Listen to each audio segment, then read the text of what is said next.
Today, we're going to talk about what it is to be a man, the fallacies of the man law. I'm Lawrence Tribble, your host. I have my co-host today, which is Michael Jones. He hails from Toledo, Ohio. A young brother I met when he was 10 years old, and it was mentored him. And he was in one of my programs, and I'm just elated to the young man he's become. And I have him here today for a reason. Number one, to validate the work I've been doing for 30 years. Number two, he's definitely a testament of when real men get together and mentor and pass the torch, which is the name of the show, great things will be developed. So again, today's session is about about manhood and what is a man, the qualities of a man. I'm going to start with what I used to believe a man was when I was younger, what my dad taught me manhood was about. And I would like to say a lot of it was just what he thought. A lot of them was just what I like to call the fallacies of the man law. What makes a man? I thought it was just being tough, not showing any emotion, really dominating women, being sexually promiscuous. That's part of dominating women, because men feel like the more women they sleep with, because men feel like they dominate women when they sleep with them, especially if it's not a committed situation. So those things, not being able to show emotion, those were the things that plagued my mind years ago, developing into a man. So the funny thing, my father passed away right after I graduated from college. And, I was at a point in my life where I was really searching for manhood. Like, I've tried the womanizing, I tried the tough guy, I was a collegiate athlete, football player, all the tough things. I was real tough. Relationships with women were just, I showed no emotion. And, I wasn't happy. Life became, really mundane. Some things happened with me and my ex, and, I just wasn't proud of myself anymore. Like, I didn't like being defined as the guy that I had become, or was being defined as. Trib got the hoes, Trib got the ladies, Trib is the ladies' man, and, the man law says, that's a good, a good niche in your belt. That's a good stripe on your back when you have that, that character flaw is being known as a ladies' man, But the sad part about it is, women, I think, were a lot more attracted to me because of that fact. And that's the sad entity, because men, we treat women on how to treat ourselves. And so, at this point in my life, I've been soul searching for years now, and I think I gave my life to Christ and a long time ago. I'm not going to date myself, but I was young. I was 26 years old, and I started because I actually went to church. Started going to church because I wanted to know how to become a man. What is that? Because what I've learned prior to, I didn't like it. And I knew in my inner knowing that this couldn't be manhood. So, I'll never forget my mom. My father was still alive, but, he was practicing some things that, as far as womanizing and different things that, I needed to learn something different. So my mom wrote me this beautiful 3-page letter about, what, I needed to do as a young man, graduate from college, and what she saw that I possibly should be doing. And she gave me a name of a church, St. James, Church of God in Christ. And at that church, my life changed. For the first time in my life, I was surrounded by men that were married with children, that had leadership positions outside of the church, VPs of different companies or what have you, have owned businesses. I connected with one in particular. It was a choir director, Derek Roberts. And at that time, I think he was like the educator of Ohio.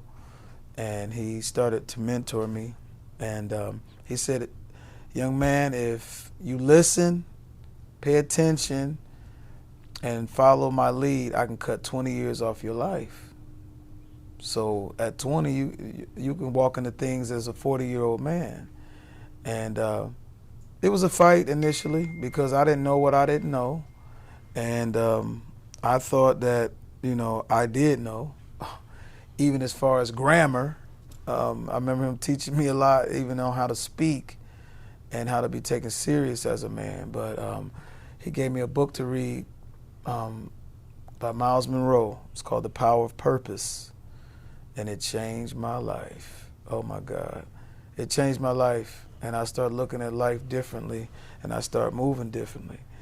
And so from that point on, seeing these other men and then talking to these other guys, I was thirsty to learn what a man was. How do you act? How do you respond to a woman? How do you respond to, when your emotions is going wild? How do you respond as a man? Because as men, young boys, we want to emulate other men. And that's why I feel like it's a lot of violence in today's society, or a lot of mishandling of women and other young men, is because we're emulating what we see. And what are we seeing? Social media. What are we seeing? What are we seeing in the news? What are we seeing in movies? How are black men portrayed?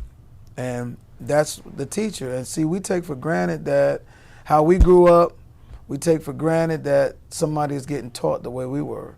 Even though I feel like my dad was a man of integrity, but, him and my mom split up when I was in the, first, second grade. So he lived a single man life, and, those things that he was doing, I watched very close. And to me, a lot of those things didn't exemplify, manhood. He was definitely homophobic. He didn't believe in, me wrestling with my brothers. Men don't wrestle men.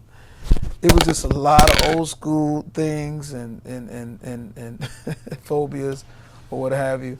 So, I learned a lot. I learned a lot, and in that process, and as I move forward and start developing as a man, my whole goal was I need to do something different. I was a school teacher at Scott High School. Actually, I subbed throughout the whole Toledo system, or Toledo, Ohio. And then I had my own classroom at Scott High School, where I started track coaching and mentoring young men. And I was seeing that, a bunch of young high school boys lost, needing a guide, needing a mentor, needing to understand what manhood was. So I've been on this journey a long time, 20 plus years. I've been on this journey of what manhood is about. And unfortunately, because of society, women got it twisted what a man is. Some women feel like they need to be checked. And he needs to check me. If he's soft, if he don't check me, like, we're grown. You know how to treat a person. You know what's right, you know what's wrong.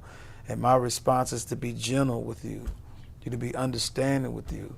And if, you continue to disrespect, my job is to walk away, But at first, but not at first giving leeway, giving a chance for understanding and figuring out where that woman's coming from and why the disrespect is there in the first place. A little training about myself, I had group homes for at-risk youth. And one of our training was to not kind of not look at the behavior, but kind of learning and understanding what has caused the behavior. And for me, that kind of led off into grown-up relationships, which I still think is a good quality, not for a significant other, but as, a quality when you're judging other people, grown people, that it's never the action. It's always something that caused the action. So from there, as a school teacher, track coach, and mentoring these young men in the school system, I ended up starting my own group home for at-risk youth, orphan boys from 8 to 18, and started a community group called the Village 50 that we kind of cater to, mentoring the community. You know what I mean? When you're in a community that's an oasis for, healthy foods and solid structure and, babies raising babies, it's a job for those that know better to do better. And I feel like that being educated, having 2 degrees means nothing. People don't care about what you have, they care about what you're willing to give. And I decided to give myself. And, it doesn't fare well with everybody. Some men don't like it. You're too transparent, you talk too much. Some women don't like it. You talk too much, you're too transparent, you tell your business. But I think my business and my transparency is what's going to help transform the next generation. I have to be open with my struggles and what I fought and how I, what I chose to do to change those ways. I had to be intentional. I had to do a lot of personal growth and self-development by reading books, by studying with people, by asking a lot of questions, by being disciplined, being committed to something. I had stated earlier today on one of my streams that I post on that I love working out.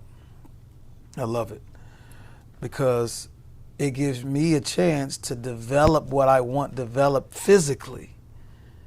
And it's a testament of what life is. The things you want out of life, you have to be disciplined, you have to be intentional, and you have to do the work.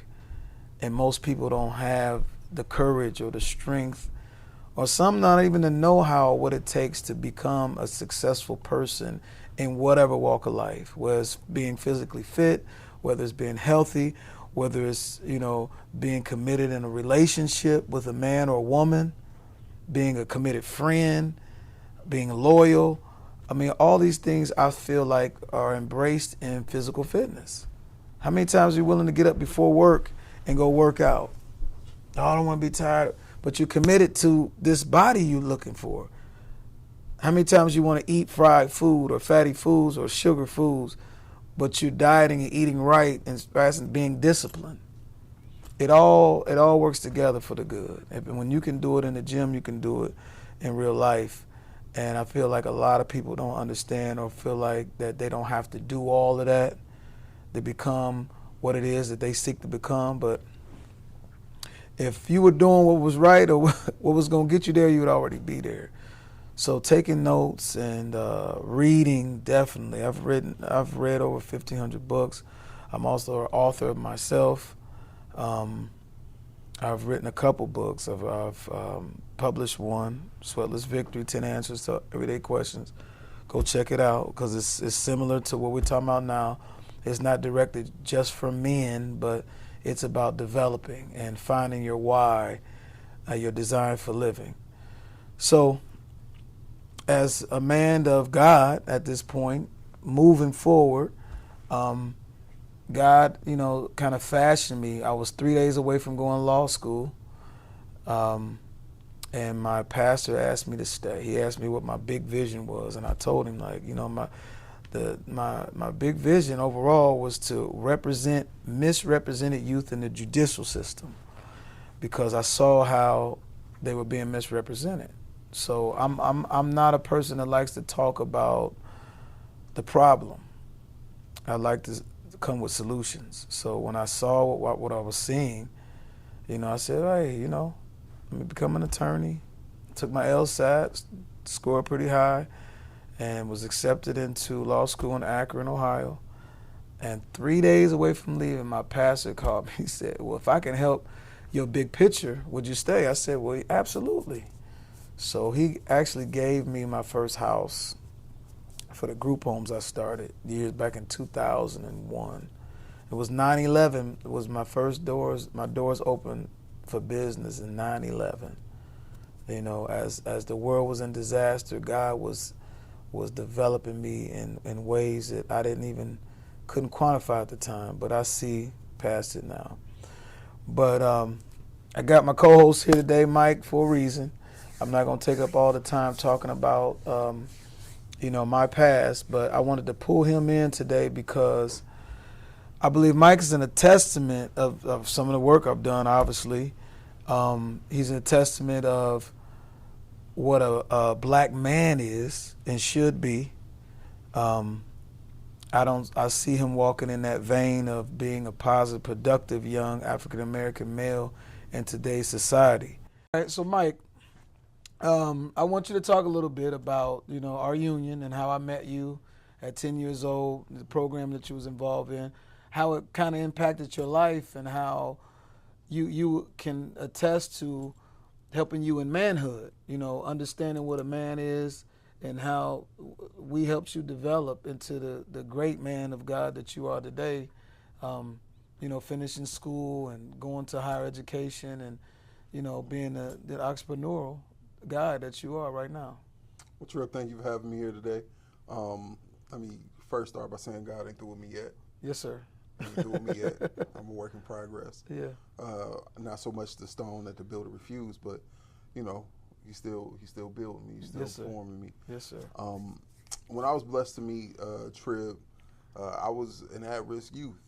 I was at risk for all of the perils that robbed the black community of their potential and their future. And when you're 10, you're all that future, whether you realize it or not. Right. So what I learned and what I practice till this day is redeeming myself. I was skipping school. That I was just ripping everywhere but where I was supposed to be, doing everything but what I was supposed to be doing, and having mentors come into my life at a time when it was needed most, at a time when I didn't want it. Trib will attest to that. I fought and did not, want any parts of this. Like, leave me to this ghetto tribulation that I'm in. I'll make it. Right. Being linked to that organization, House of Emmanuel, at that time, is something that inspired me to go into civic engagement. It inspired me to take on community service. It inspired me to nurture a passion that I really never saw for myself. And with that, it's been a great journey. It's been a testament. You fall down 10 times, you get up 11. And the perseverance that I have today, the resilience that I have today, I would like to think, and really I would like to thank you and the brothers like you, yes, sir, who attributed to that. Because, man, I don't know where I would be without that, because I would look back on those times as an adult in my 20s and my 30s and understand that the lessons that I gained then, they still apply to this day. So what was some of the things that you felt that you were missing at that time that you kind of saw us bring into the spotlight for you to understand and move in? Well, and that's a good question, because it's one of those things that I reflect on, because I didn't know it then. I didn't have the language for it then. But as I get older and I find the language, it helps me to bring in a perspective how I practice those lessons. So back then, what I didn't have was that male role model. Coming from a two-parent household, from the time I was born until the time my parents separated when I was 10, I never understood what lack was, because I felt loved. And there's a difference when you grow up in love and then you grow up in survival. So when I was 10 and my parents separated, it just was a whole transition that I wasn't equipped for, I wasn't ready for, and my young, fragile mind just had to make the best of a bad situation. So you said you came from a two-parent home, so your father was in your life. Oh yes, Alvin Jones, God bless his soul. He was the father that I'm proud to have had, my first hero, and yeah, he gave me the lessons that he could give me while he was here on this earthly plane. Okay. So you thought that, so why were you in our program? What brought you to our program? Oh, this is gonna be a fun one. Yeah. So, basically, I was rebelling against what happened to me as a youth, as a child, that I didn't understand that I had a family, and then I felt like I didn't, just all in a blink of an eye. And it started with, you know, skipping school maybe here and there, you know, to get away from the gang culture, the gang violence, you know, the despair that I wasn't used to. And then also, you know, it was a maladaptive behavior, we can call it that. Right. I mean, let's call it thing a thing, that's what it was. Right. I didn't know how to deal with, you know, the emotions that I was feeling. And my response was to separate myself and isolate from, you know, the other stressors and stress factors. And I would, you know, refer to it as Lord of the Flies. Being in middle school at that time, and you know, in the late 90s, in America as a black youth, you know, programs that exist now to curtail gang and community violence, they didn't exist on the same scale then. So again, that's why I have to express gratitude for the program, you know, House of Emmanuel and things like that came into my life. Because at that time I was just, you know, skipping school. It got to the point where, you know, 8th grade, I probably I definitely missed over 100 days of school. Yeah, I remember you were missing a lot of days of school, you know, kind of think you was, you know, running from gangs or something at school, or people trying to fight you every day or something like that. I mean, so being a youth in the late 2000s in Toledo, Ohio, gang culture was on the rise. And me being a 10-year-old boy, I didn't understand any of that. Like, it wasn't, you know, anything I ever had any contact with. So, me not understanding it, not wanting any parts of it, understanding, you know, I understood what I saw on the news, as strange as that may sound. I understood, you know, the concept of black-on-black violence, you know, gang violence, and all these things that plague our communities. I would see it, I would read the newspaper, and my young mind just couldn't, you know, understand it. But, you know, it instills a fear in you that, okay, if I pick this, it's surely going to equate to some form of death. So I made the resolute decision then it wasn't for me.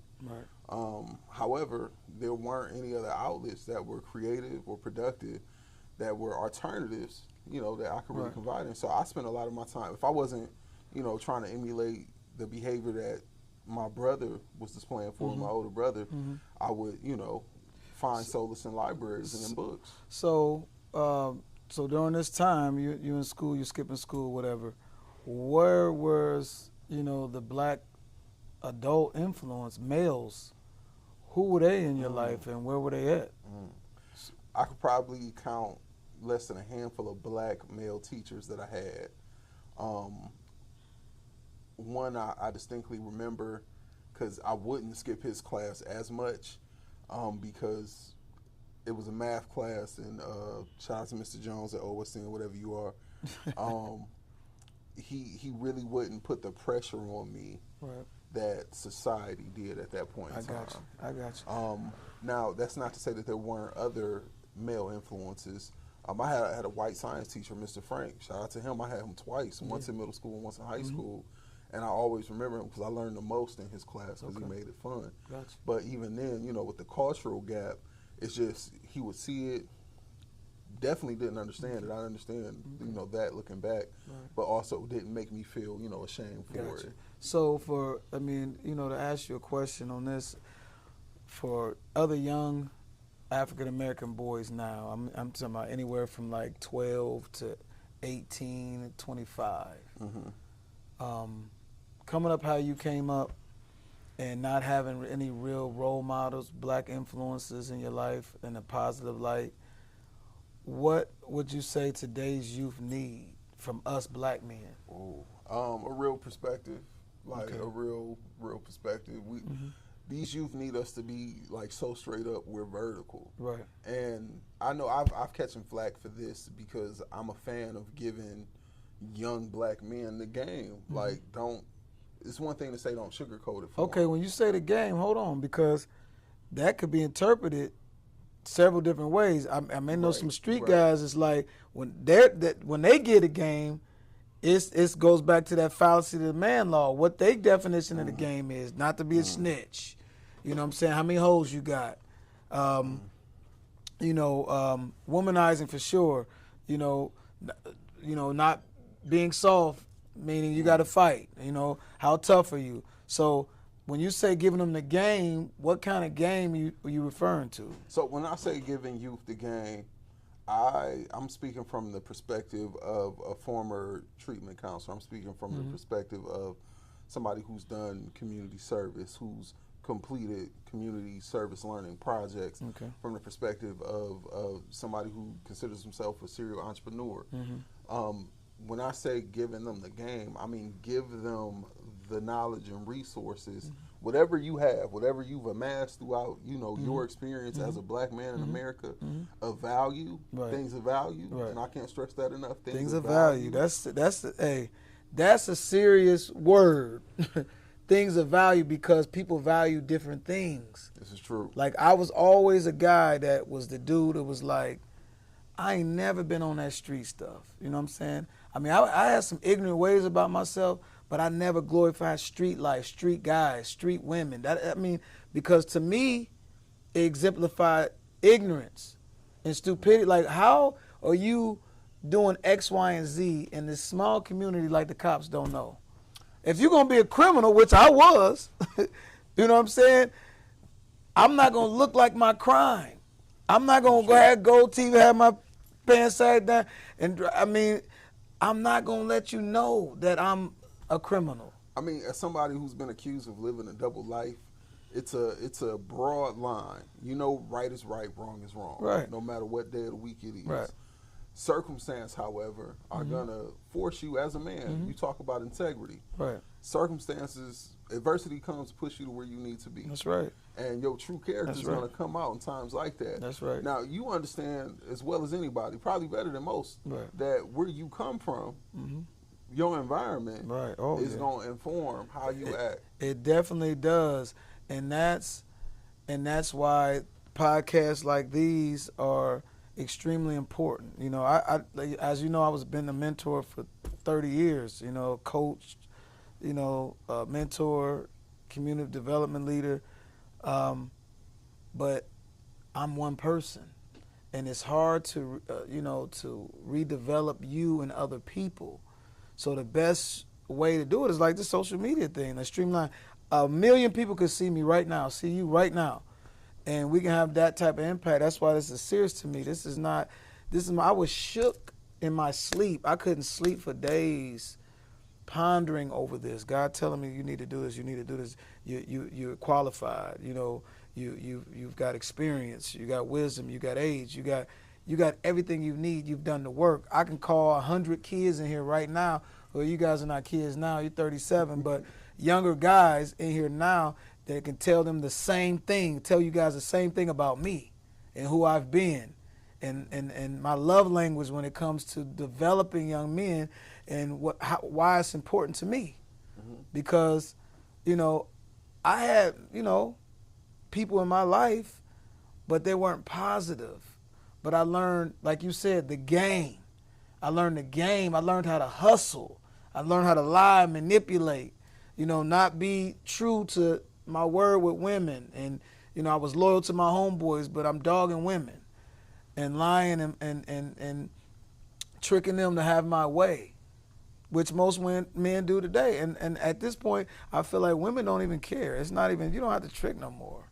It ain't about really lying, because, they're contractual. I mean, you give me money, I'm going to give you sex. Those are transactions. Give me sex, I'm going to give you money. Like, it's sickening, because women don't understand they're losing their souls every time they lay down with somebody for material reasons. You're losing your soul, like your value. Like, they don't even understand what that means. It's like, I thought I was just getting something from him. No, but you just gave away something, your most prized possession, for some material gain that's going to materialize. And most women that act that way don't even save, don't even build nothing with it. No, it's just like selling drugs. They burn as fast money. They just burn it up. You mentioned it earlier when you started, being a man, being a ladies' man, understanding that you're charming these women whether you realize it or not. Right. Do you feel the impact that has I was literally ashamed. I had a situation happen in college, a woman I was dating, and you know, it ended up pretty bad. And that's kind of what led me to the church, because I wanted to change. And I didn't know how. Like, how do you change when every man you see is talking about smashing her? Every time we get together, niggas like, man, Trip, I know you was with old girl, you smashed it. They want to see pictures. They want to see the videos you got. I mean, and now you become the man, you get patted on the back, and most men are not strong enough to say, hey, I don't want to talk about that, bruh. I don't want to disrespect my black woman. Like, nigga, you ain't looking at no pictures. I'm not showing you that. You just give in, like, okay, he's labeling me the guy because I done hit a couple chicks that look nice, so I'm going to be, you know, whatever. Yeah, nigga, I'll show you. This is what it is. This is what, and they be patting you on the back. And to me, it's so weak. It's a weak nature that us men possess. At what point did you mature from that? In 1996. Okay. 1996, bro. I don't like saying dates. God, dog. Reasonable Doubt came out then. 96. Year, so, and I didn't even listen to Jay-Z back then. I was strictly on, you know, gospel music, whatever. But it helped develop me, like, you know, because I understood that the words that I was listening to was going to shape and form somehow. Okay. Because anything that you take in your body, either physically or through your ear ducts, your eye gates, it has to play itself out. People think, it don't matter what I listen to. I ain't going to change. I'm smart enough. No, it's subtle. It's subtly, because it desensitizes you to things that it ain't that bad. You know what I'm saying? It ain't that bad. If I know people that was doing this, and this, I could think back over my life, certain drugs I thought was horrible. Oh, my God, if somebody does that drug, and then start meeting people, knowing people that do them drugs, it started desensitizing me. Even to the point I wanted to try some of them hard boys. Some of them hard boys. I never did, but I wanted to, because I'm like, I see how they respond to it. And then before, I'm thinking like, oh, that's the drug that's going to kill you. You're going to get addicted. And then because I kept seeing it, it started desensitizing me. Well, I would say you probably built empathy. So, like some of those people, because again, as a former treatment counselor, yeah, the fine lines that there are and the language that you need to possess to communicate to somebody that you have empathy, that you care. And you know the story of my father. Absolutely. That story influenced me, and I became a treatment counselor because of that big reason right there, watching my father recover and struggle through his recovery. So seeing other people, and again, I've heard them. I've heard all of the stories of all the great times they had while high on whatever hard drug. And while I can see that point, it always, you know, kind of strengthened my resolve to never go that route. But it also helped me to see where my own addictions were, because it's not always a substance. It's not always a substance. For me, it was women. And like that's a lot of men. That's a lot of men. A lot of men. And a lot of men aren't honest. So, but having brothers like you and really, you know, hearing your perspective on it, it helps me to practice accountability. Because check this out, man. It takes more discipline. It takes being intentional. Because, I mean, I'm an attractive guy. You know, I move. I done had, slew of cars,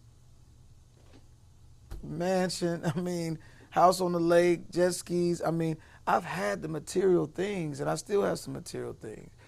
I'm not a bad-looking guy. I think I'm pretty cool. You know what I'm saying? I think ladies like me.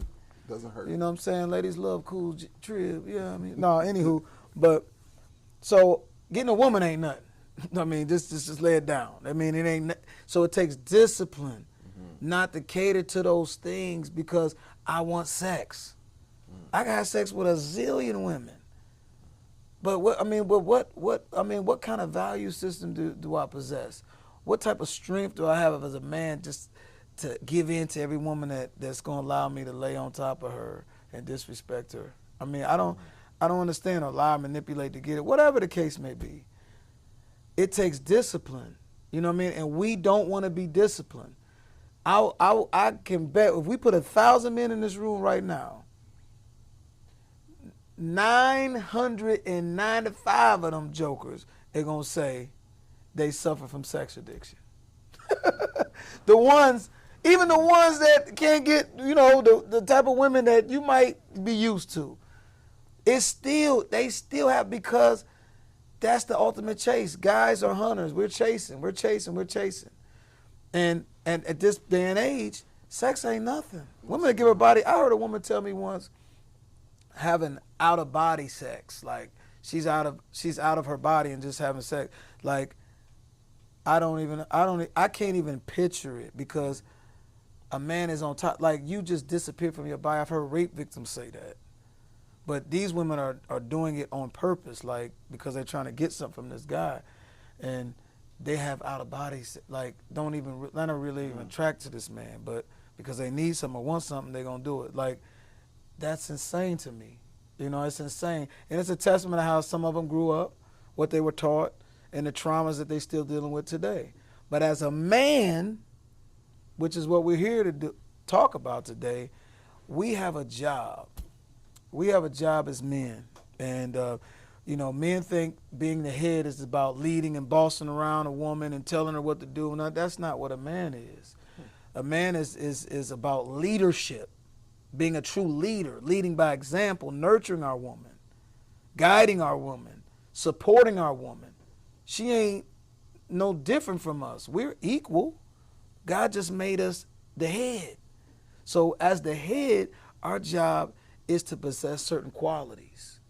So my job, when I met you, pulled you into the program and doing home visits and having sit-down talks with you. I know I visited your schools and did programming at the House of Emmanuel, was to kind of show you an example of what manhood was about, like living by example.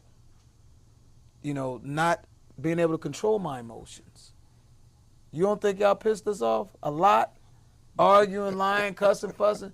But we had to be an example. This is true. And show you, as a black man, we have to govern ourselves accordingly. I can't react out of emotion. You're not my kid. I want to smack the out of you, but you're not my kid.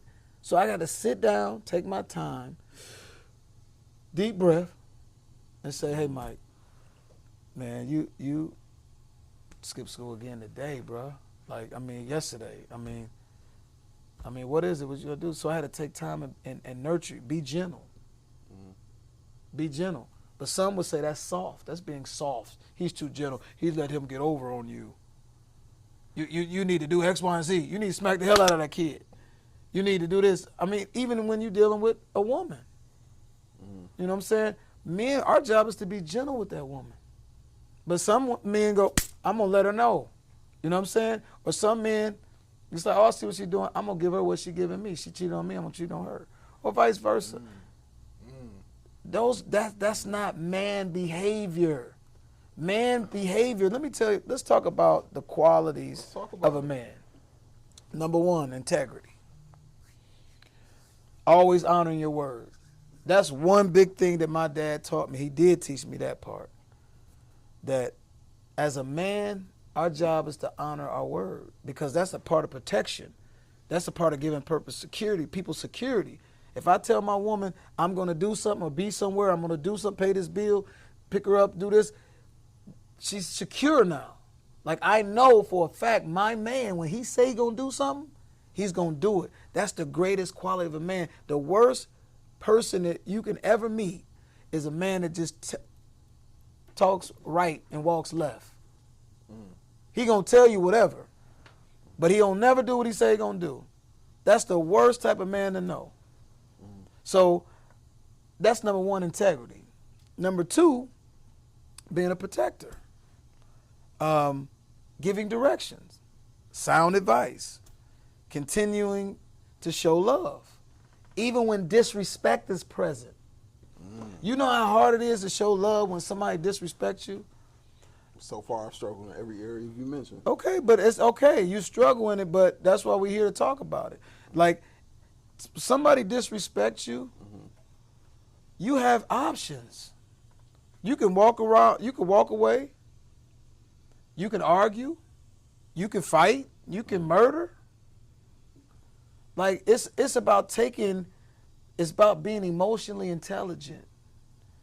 Taking the moment, and sizing it up. What level of disrespect is this? Is this disrespect going to harm me? Is this disrespect going to lead other people not to respect me? Is this disrespect something that I can learn from? Is this disrespect something that is a teachable moment that I come visit again later? Or is this something that I just need to give a pass because this person is suffering from some other toxic, traumatic things that they've been through and they don't know how to resolve issues just by sitting down having a conversation? I was just in a relationship with a woman. Every time I sat down and have a conversation with her, she thought it was an argument. So I can't talk about how you made me feel. You want to talk about how I made you feel or this situation, and I'm here to listen. But when it's my turn, you don't want to hear, I'm soft. You know, you're a weak man because I want to talk about my feelings. Like, I'm trying to help you help me, okay? Like, you care about your feelings, right? I mean, I got to care about yours, but not care about mine. So my point is we have to learn how to handle disrespect. It doesn't make you soft because you don't handle it the way the man law might say. You need to go upside that nigga head, nigga.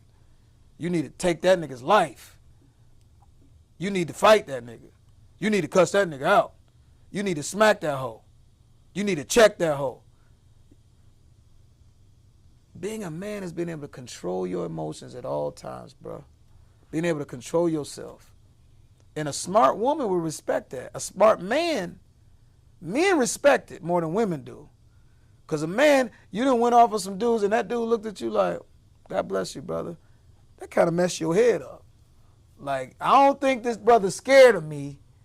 He just ain't on that. And if I keep poking the bear, I might get a little something I don't want. You know what I'm saying? So that's important to understand. That's a key factor, man. That respect thing, man, that is huge because it's killing a lot of our women from having great men because they view their reaction to disrespect as being a soft individual. Well, understanding that this generation, my generation, right, and not to discount any generation that came before mine at all. This is the generation of matching energies. Mm-hmm. So matching disrespect with disrespect, because you know that's the culture, that's the norm now. You know, going tit for tat, and I've been there. Like, oh, you gonna cheat? Well, I guess we cheating then. Yeah. Let's have a cheat off. Right. It doesn't make sense in hindsight. So the maturity that comes with that, it does take some time. Right. How did you get there? Because I know you mentioned going to church. Well, I mean, God definitely, bro. I mean, it's all Nobody God. but I can't take no ownership of it, bro. It's His grace, man. Because I was one of those dudes with the short man complex and Napoleon complex. I'm getting you before you get me, bro. You talk fly, I'm on you. And I mean, and I'm talking live to the world. My friends know me in college. My friends know me in high school. They know how I was. I was a fireball. I'm going to get you before you get me. They already know Triv's the loudest in the room. Usually the loudest in the room is the weakest in the room, and I was the weakest in the room mentally. Physically, I'm going to be all up in that tail. I'm strong. I'm quick. I'm athletic. It was going to be hard. It was going to be a long night for us if we getting into that. But I started a lot of mess because I wanted to scare people away from me. Don't bother me. So if you know I already got a reputation, that nigga always he popping off, you gonna stay away from me. You know what I'm saying? I wasn't in with that murder game. You know what I'm saying? That's why drug selling didn't last for me because I wasn't gonna take nobody's life for shorting me. You know what I mean? If I front somebody, whatever, I'm gonna take their life. So if I can't beat you up and that do the trick, I'm good. And then when brothers know that, they realize, like, shoot, he ain't gonna kill me. He ain't gonna have me killed. He just gonna fight me, beat me up. I'll take that. Shit, I done short a nigga 10 grand. So, I mean, those are the things that, you know, I've had to deal with, you know, growing up. So to answer your question, it was God. You know what I'm saying? God educating me. Like, and I'm starting to think, you know, because if you really sit down and think, see, we get high-headed so quick. But if you really sit down and think, if I handle this thing X, Y, and Z way, I could end up here, I could end up here, I could end up here. Where do you want to end up? And that's always my thought. Where do I want to end up? When a woman disrespects me, how do I handle that? Where do I want to end up? The ultimate result is, like, if I want her, I'm still with her.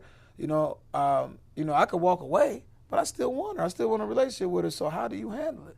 You just got to talk about it. Like, listen, what you did yesterday, how you talked to me, that wasn't cool.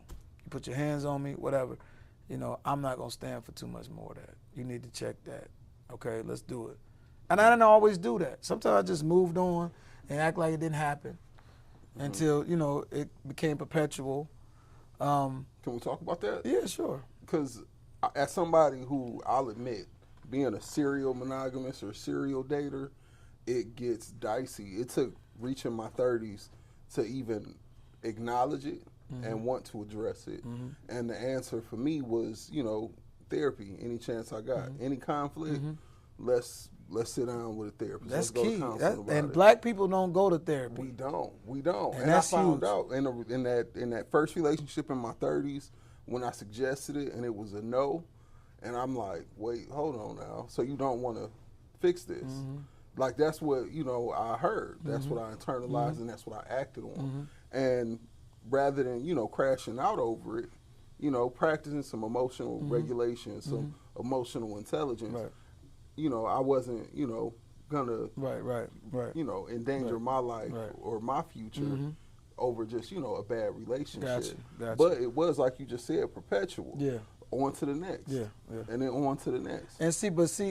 But you get tired of that. As a man my age, I could have dropped who I was with years ago. But it's like, how many women I'm gonna go through, man? Like, I gotta stick with somebody. Yeah. Let me fight through her traumas.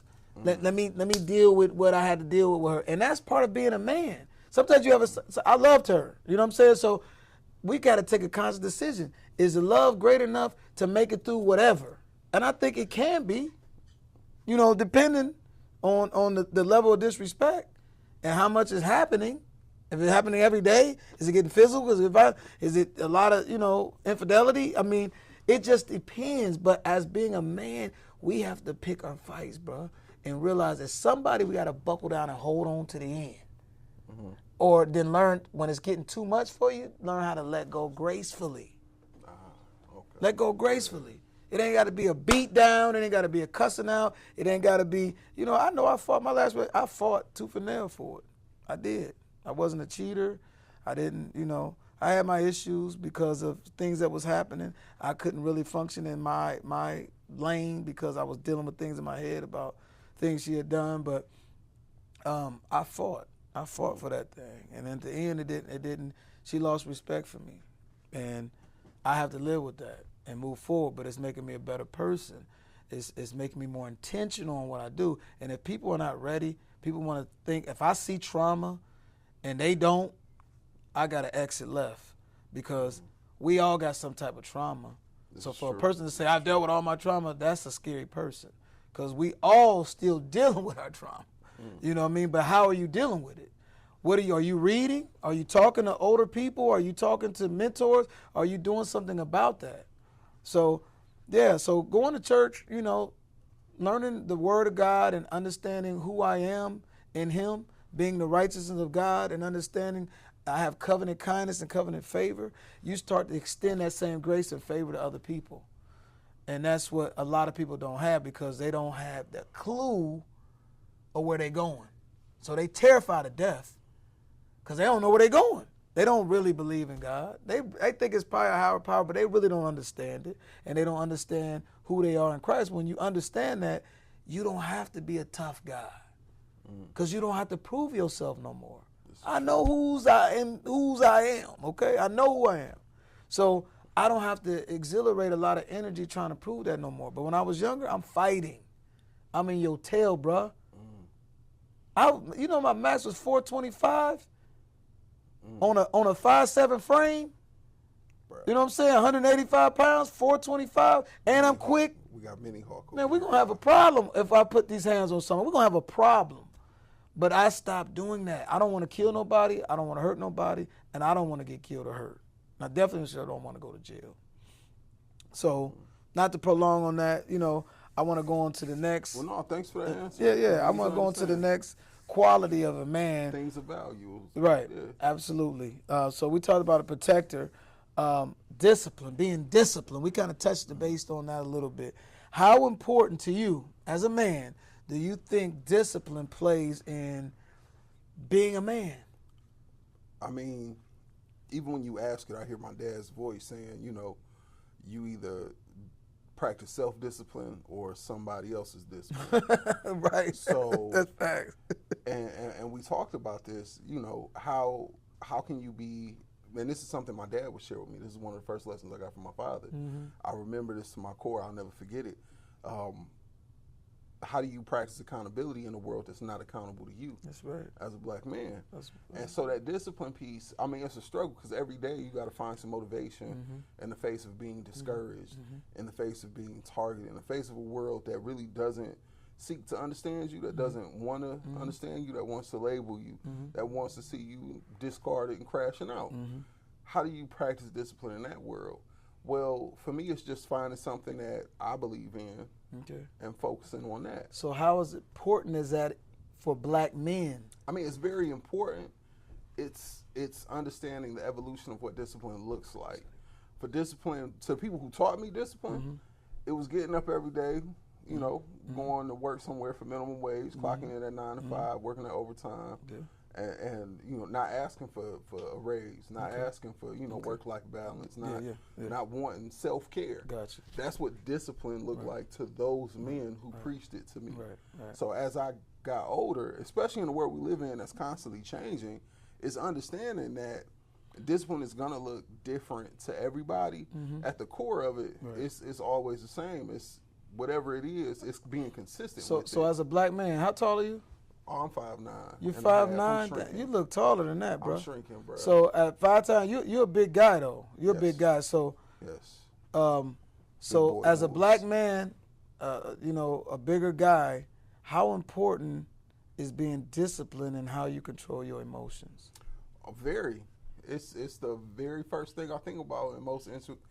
If there's a situation that's a conflict or a challenge with another individual, it's understanding that they're going to perceive me as a threat until I make myself known not to be, if that makes sense. Yes, sir. So people are going to see my stature. People are going to see the shoulders. I might have my chest puffed out and not even know it. Right. But people see this and they're going to be on the defensive. So how they talk to me, how they regard me, is going to come from that that energy. So being disciplined, you know, I mean, basically is for a black man, as a man, it's about controlling your emotions, setting goals, and leading by example. It's very important as a black man, that's men. So you think about a lot of black men in the community that we know, that we've seen or watched grow up or grew up with us, a lot of them are so undisciplined. They drink every day. They screw anything. I know you know guys that's going to have sex with anybody. White, black, Mexican, Chinese, fat, skinny, it don't matter. Like, I know a lot of guys like that. It don't matter. It's just like they're undisciplined, period. You know, some of them don't have jobs. I mean, it is what it is. But for a black man, you can't afford to be undisciplined. So discipline will be number 3 for me. Number 4 would be values. And values, what I mean is that the things that you won't do. Value is some of the things that you won't do, like because you value yourself that much. I'm not going to subject myself to that. Like, it ain't no money that somebody could give me for me to sleep with them. I value myself. I value myself. You can't. Nobody can call you and say, "Well, I know, you know, Tree. He if I give him a couple of dollars, he gonna do." No. I value myself. I can't do it. So, you know, certain things. You know, as far as what I say to people, I value people. So I don't purposely go out to harm a person because I value. So it's things I won't do. You know, people think value is something different, but it's not. Value is just having value is just things that you won't do. You understand what I'm saying? You follow me on that? So I follow you there. A lot of people, and just to bridge that generation gap, and culturally, values often dictate your boundaries. So it's not just what you won't do; it's what you you know won't tolerate. Right. is what you won't allow, what you won't accept. Right. And in a culture where, there's a shift, as far as how we see certain issues, those are going to dictate, the shift in values. Right. So I definitely hear what you're saying. It resonates with me because there have been times when, my values were the only thing that, saved me, and redeemed my integrity in situations where somebody was trying to offer something. So, and not to cut you off, but I mean, again, the fallacies of the man law. The man law core values for cats like street guys and, is or even not even really street guys, just guys in general. Some of their core values is like, I ain't no punk, So if a nigga talk to me crazy, I'm going upside his head. That's the value. That's something that you do. I'm not gonna say that could never happen again in my life because it almost happened last month because I was dealing with some other stuff and I was just off my game. Talk about it. And I kind of lost it. You know what I mean? And somebody had said something to me. He said he almost hit his car or whatever. And I just typically I'd have been like, oh man, I'm sorry, bro. Man, I didn't mean it. You know what I'm saying? Because that don't mean I'm a hoe. That don't mean he punked me because he said you almost hit my car, and he kind of said it aggressively. But I would have calmed that devil, that negative energy. I would have calmed him with kindness. Dude, my fault, bro. You know what I'm saying? I didn't mean to do that. That's not me. But because I've been dealing with some other things, you know what I mean, and I ain't been prayed up like I'm supposed to be, I'm still dealing with, past relationship drama and just, stuff with one of my homeboys. It's like a brother, and I'm tired of people, taking my kindness as a weakness. You know what I'm saying? Like taking my love and my charity and my big heart for granted. I feel like they were using me. You know what I'm saying? So I just snapped. Like I went the heck off on this dude. I've been there. And it could have ended bad because he backed down and went on in the store. But what if he didn't? You know what I'm saying? I was already up out of my car. You know what I'm saying? Before, so he saw all that. Like, man, I just said, like, he took it too far. So he went on in, and it was cool. So I thought about it when I got my car. I said, man, I'm tripping, man. I'm really, like, losing myself. I got to get myself together. You know what I'm saying? I'm still dealing with past issues. Like, what is it that I need to do? And again, value. What do I value? You know what I'm saying? I value my life, number one, and I value other people's life. Like, this could have ended up bad. This is not what I do. I'm calming the negative energy. I'm calming those things down. I'm not perpetuating it or putting fuel to it. That's not how I roll. So the blessed thing about that is, and I told my mom this, because as I go into that, my next was gentleness. Men are gentle. We were designed to be gentle. We're stronger. We're bigger. We're faster than women. We're to be gentle with women. We're not to be brash and overly tough and rough with a woman. We're supposed to be gentle, no matter what. But some of us think, oh, we need to be, or she gonna think I'm soft. I gotta show her I'm a man. How do you show you're a man? By being soft, being understanding, being gentle. You understand what I'm saying? So, to spin off of that, 2 days later after I did the incident at the gas station, B. Simone, are you familiar with her? I'm familiar. Okay. I'm familiar So with the goddess B. Simone. she had said she was on a podcast similar to this, and she was just talking about how she was sick of people using her, like always being there for other people and they're not there for her, and people always using her for a ride or some money or whatever the case may be. It just felt use. And she was telling God, like, I'm tired of being used. And I was like, oh, I feel that. Because I felt the same way. That's where I'm at. People forgetting what I've done for them, how I've been there for them in their life. But because I might have talked about it or said something or did something else with somebody else that they didn't like, I'm the devil. Or, I don't deserve no respect for what I've done or acknowledgement. It's cool. So I was right there with her. And then she doubled back and was like, well, God said that they ain't using you. I am. And that resonated in my soul, bro, because I know that already. I know I'm different. I know I'm a peculiar person, bro. I know ain't nobody like me. Ain't nobody got my thumbprint, bro. Ain't nobody got my hair follicles, bro. I know this about me. And I got lost somewhere along the line dealing with heartbreak and dealing with, unappreciative guys, friends, male friends in my life, people that I've let, be around me. I mean, feeling like they don't do the same that I do for them. I lost it somewhere, and I'm like, man, I know that's who I am. I'm a peculiar person. I'm peculiar. God said I'm peculiar.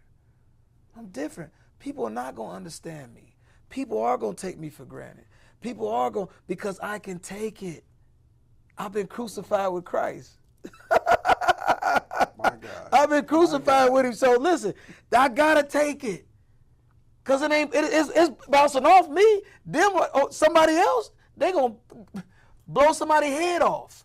Because they don't have what I got. And I know that. And I knew better. But I let the devil continue to just beat me. I just felt like stuff just kept going. Like, why I keep going through this? No. I'm getting this. It's over and over. And he said, man, listen, I'll never let nothing overtake you, bruh, or break you, man. I've been broken for you. I've been crushed bread for you, bruh. It's already done. It's already finished. You just got to keep the course. Keep the course. Be gentle. Be a man. Be a prominent black man. Be gentle.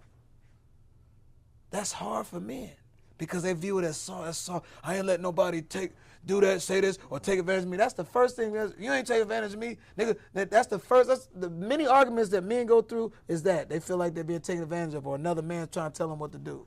And I sit back and listen. My partner went off on me yesterday. I was putting in a water tank, and I called him for some direction or something, and he just start going off, and I got the phone on speaker. Now I could join back in with all the roo-rah, and I know him. I know he got a good heart. He just gets angry and just pop off. And I'm like, you know what? Then he hangs up on me. I said, pfft. Then the day he calls me, he's like, man, Trip, I apologize, man. I was dealing with this, and this. I said, man, I already know your heart, bro. It's cool. It's cool, but you got to work on that. But it could have ended up so different. Yeah. I could have popped off. He could have popped off more. Now we got angry. We angry with each other. Now it's time to be, when I see that nigga, it's time, Now back up what you was talking about, player. What you got? You know what I'm saying? So gentleness, being gentle is definitely, what's that, number 5? Number 6, which is probably number 1 for black men, is accountability, man. Being responsible for the things we do. That's hard. That's hard. Being responsible for the things we say, the positions we put ourselves in, the things we've done to people, being accountable. I'm accountable. I still owe somebody some money, one of my friends. I owe him some money. I'm going to be accountable. And I've told him, but he's still like, all right, I'm going to take care of that, brother. You know what I mean? I'm being held accountable. I'm going to hold myself accountable. You know what I'm saying? I still don't handle every situation correctly. And when stand corrected, I don't have a problem with apologizing. What's wrong with apologizing? Why does that make you weak? Why does that make you soft? That's the attack of the adversary. That's a lie from the devil that apologizing is soft or somehow not tough, that you take accountability for your actions. It's a lot of brothers in jail because of lack of emotional intelligence. They react. I heard, what's the guy named White, something White? The dude gets real ignorant at times. Something White, but he has a podcast and talks about different things and whatever. Carl White or something White. Charleston White, yeah. He said something that was key. Like, he says a lot of good things. He says a lot of ignorant stuff too, but okay. This brother said, as long as you say that, most men are in jail because they possess feminine energy. They were raised by their mama, don't know their daddy, and they was raised. Women are emotional. They react emotionally. Men, we react out of feeling. We should, because we're more logical. A feminine man typically is an emotional man. He reacts out of his emotion. So now I'm acting out of emotion. Women can react out of emotion. I've seen women hit cops, do all kind of stuff, and get arrested, whatever. Let a black man lose his cool and hit a cop. You're either going to get shot and killed or beat to half to death. We can't afford to react out of emotion because you're a bigger guy. You can't react out of emotion, man. Somebody gets scared of you, pop, pop, pop, hit you in the head with a brick, whatever. You can't afford it. So to be emotionally intelligent, we have to move different. So holding yourself accountable, not walking in that feminine. You might have been raised with just mom, and that's all you know, because that's all you've seen is my mom reacts out of emotion about everything. She gets mad. My mom used to react out of emotion. I knew at church, all we had to do was stroke my mom on the way home, because she couldn't whoop us out of emotion. She couldn't whoop us out of emotion. My mom wasn't like that. I think the thing fell off. She had a, if she was mad, she could whoop us. Unlike my father. My father wouldn't whoop us when he was mad, because he said, I'll kill you. I'll probably end up killing you. So I'll wait till tomorrow. So I couldn't understand. The next day, I got a whooping. You're not even mad. How you whoop me? Because my mom couldn't do that. If she's not mad, we wasn't getting a whooping, because she reacts out of emotion. So my point is, he was saying that most men that are in jail grew up with single mothers. And that's all they know is how to react out of emotion. So out of emotion, I killed this brother. This dude stepped on your Air Forces, man. And because he left a print and didn't apologize, you took his life out of emotion. And I guarantee he wish he could take that back. But you can't get that man's life back. Well, that kind of ties back into discipline when you think about it. If Yeah. we're going to talk. So Charleston White, this Yeah. is a brother, social media figure, Yeah. who's notorious for his controversial Yeah. views. Yeah. So this particular conversation, I didn't know you was talking about, because I didn't even think that you're a guy who would, Listen to Charles. consume content like that. I mean, but he's good, though. He's I good. mean, he's at obviously some got a point. diverse Yeah. palette. He Yeah. has some points. Yeah. Are you familiar with the concept of anima? No. So anima is when we're talking about energy, masculine and feminine energy. Anima is supposedly the feminine part of male energy. Okay. The naturally feminine, because you got a mom, you got a dad. Right. Right. The things, the traits that you pick up from your mom, that compassion, Yeah. that caring, Yeah. that orderliness. Sometimes, Right. whatever your mom gave you Right. contributes to that anima, Absolutely. that part of your energy. Uh-huh. So most people who, most black men, let me not say people, let's be specific. Most black men who come from single parent households that I know, who I've talked to, right? It's a polaring conversation, because like you said, you know what you got all this energy that you got from your mom, but unless somebody instilled in you the discipline, That's right. you're probably going to act out of emotion Absolutely. more times than not. Absolutely. And I'm talking to somebody. Last time I acted out of emotion, I had the cops at my door. Of course. Like I don't need them And that's usually what happens when a man acts out of emotion. It's going to be a cop at your door. Yes. Listen, the last relationship I was in, I ran for my woman. I don't want that smoke. I'm like, man. I'm not trying to get mad and turn up on this woman. I'm running from it, bruh. I'm cool. I'm in control of my emotions. I'm good. Because you keep poking the bear. And I've lost my cool a few times with her, but most of the time I'm out. I'm running because I don't want to go there, because going there is not going to end good. Now, So thankfully, I haven't had those problems with women to that extent. Yeah. Right. Thank God. But it's nobody but God. And understanding that I got to regulate my emotions. The only thing I can control is myself. Right. My nouns and my verbs, myself and my actions. That's it. So running from those situations, most men struggle there because how you're viewed, the perception of manhood, the values that you're told you should have, the misconceptions. what That's I look I'm like, leaving, mom. You running from a chick? Oh, what are you doing, man? You should have laid her down. Not too many men are mature enough to understand Right. that that's the smart thing to do. Exactly. What about the kids watching? Well, I mean, you jumping on their mama, how they feel? I know what that felt like. I remember seeing my dad put his hands on my mom. I remember that. So I don't want to subject that to another man, another boy, another little girl. See me put my hands on their mother. That controlled me more than anything, because I had to be a role model to that boy. He had to see me being what a man's supposed to be, bruh. That's why it's so serious, bro. I love our young people, man. I love our young men. I love our girls too, but the young men have a special love in my heart for them, because I was one. I was a young man, fiending and yearning to become a man. Like, how can I be the best man I want to be? I don't want to be a womanizer. I don't want to put my hands on women like my dad did. I don't want to do that. I want to love on a woman. I want to protect a woman. I want to provide for a woman. I want to, honor my word with a woman. I want to be her Superman. When she gets up in the morning, I want her to be like, oh my God, my man, he got me held down. Because that's who I am. I didn't do it in my previous relationship because things wasn't right. You know what I'm saying? I knew things wasn't right. So I couldn't really be me.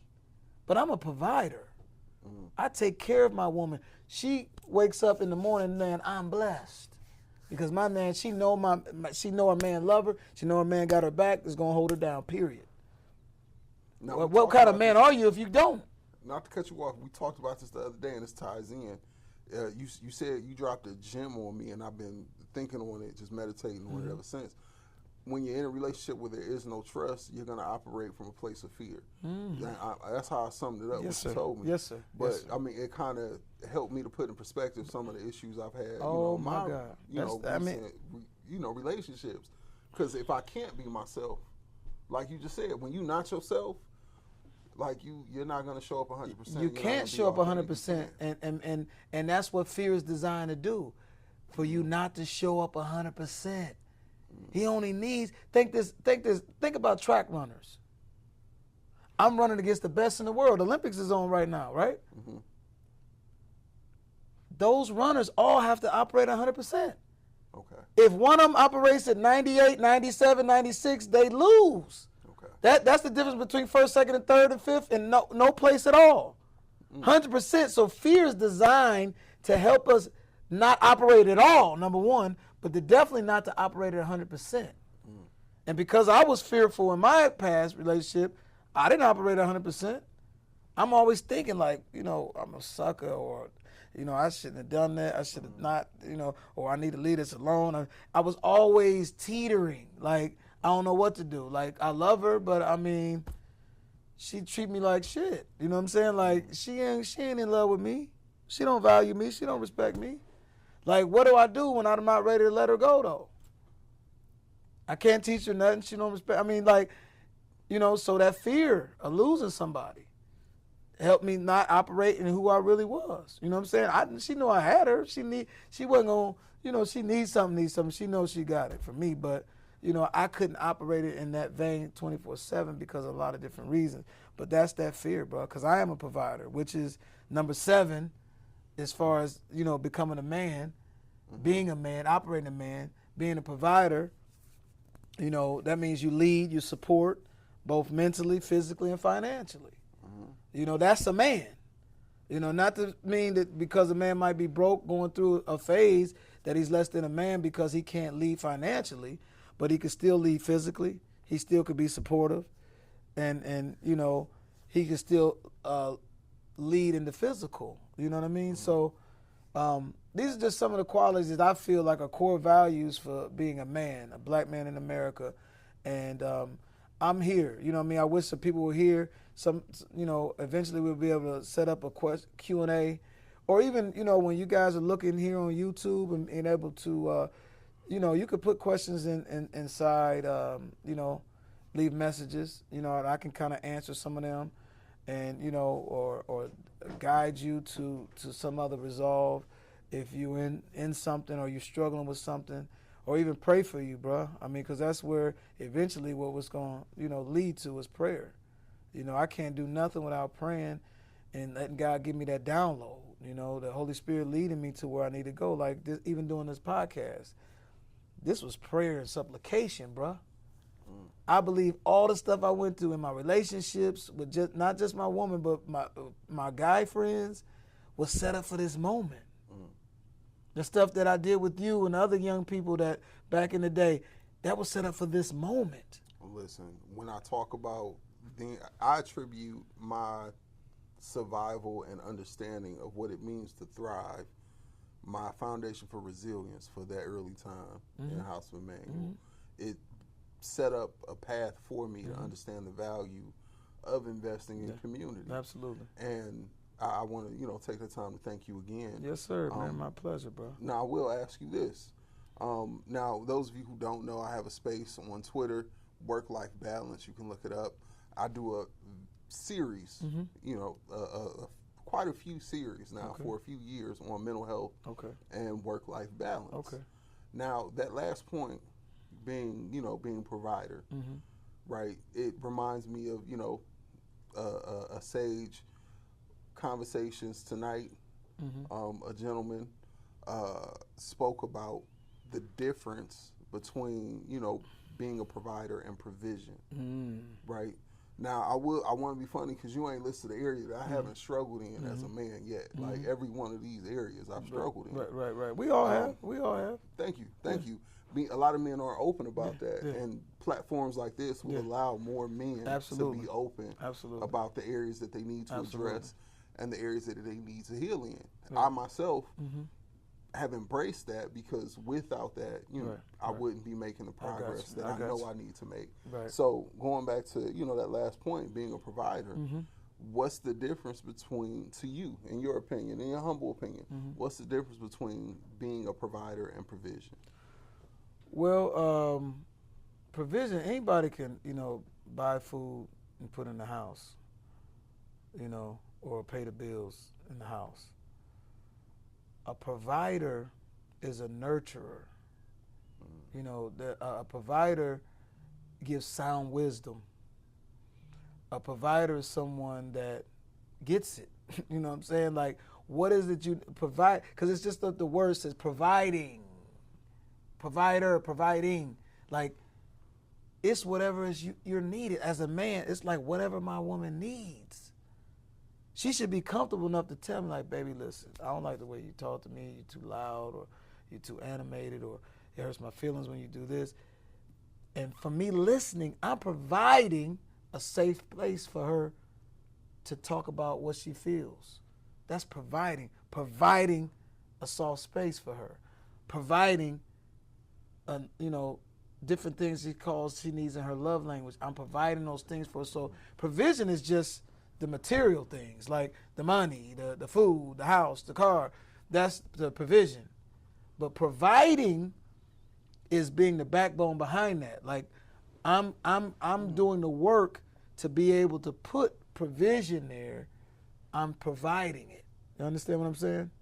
You get it? It's making some sense. Okay. So we talked about types of relationships and going, not to go too far back, transactional relationships are really what most, romantic relationships look like now, unfortunately. Yeah, unfortunately. But most men understand that you have to transcend that at some point.